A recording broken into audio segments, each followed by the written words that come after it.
Labour are, if you look across the polls, somewhere between sort of 10 and 12 points ahead on economic competence. It's that time of the week when we look at what the public are thinking, look at the evidence of the opinion polls at this stage in the run-up to the next election. We are joined by the UK Director of More in Common, Luke Tryl, for our regular feature, The Polling Station. Hello to you, Luke. Good evening. So we naturally, I guess, start with the budget, don't we? We've been discussing on the green yesterday. It's a bit warmer in here, isn't it, by the way? But we had an early snap poll yesterday, which was not encouraging for the government. I guess, are you expecting, I'm guessing you're not expecting, the full fat versions of polls to be any better?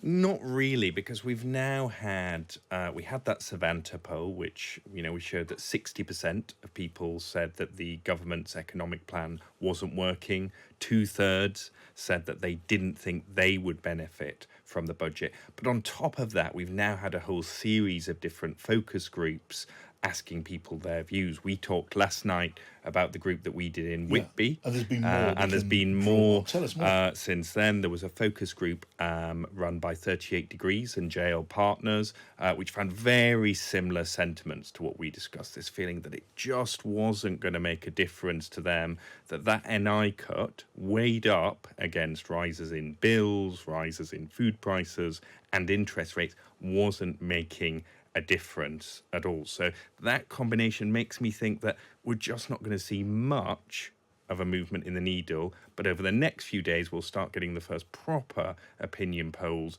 looking to see if there has been any bump for the Conservatives. Yeah, that is going to be so interesting to watch. Look, I mean, looking back, drawing on your encyclopedic memory of these things, what is the history of budgets as game changers politically when it comes to opinion polls, or just generally? Yeah, there's this sort of mythology, I think, which has arisen that budgets lead to these big bounces for government. But actually, I was looking at some analysis the other day which showed that if you look across recent budgets and changes in opinion poll ratings, the average increase in the Conservative share of the vote, this is something that Mark Pack, the pollster, found, is about 0.13%. It is absolutely tiny.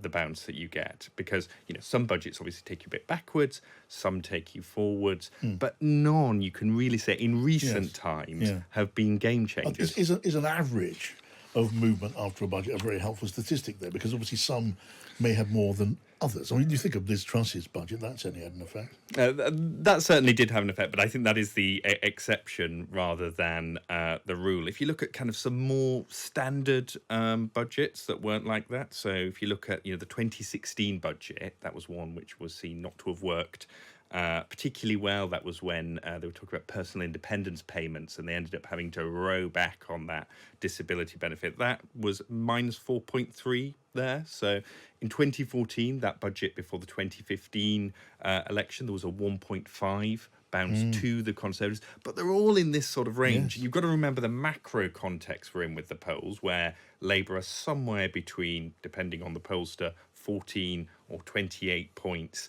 ahead.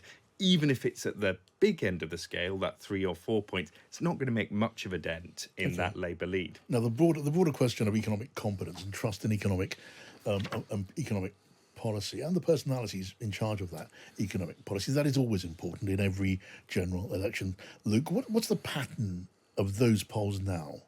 So if you look, there are basically three indicators which matter in the run-up to an election. One is voting intention. We talk about that a lot. The second is leader approval ratings, we talk about. And the third most predictive is who is ahead on the economy. And, it's normally an area that the Conservatives have an advantage. And in 2015, you remember, Labour were actually ahead in the opinion polls. It led lots of people to think maybe Ed Miliband was going to be able to eke out a win or at least get to a hung parliament. But he was behind on that economic credibility measure. Fast forward to today, and it's actually a very different picture. Labour are, if you look across the polls, somewhere between sort of 10 and 12 points ahead on economic competence.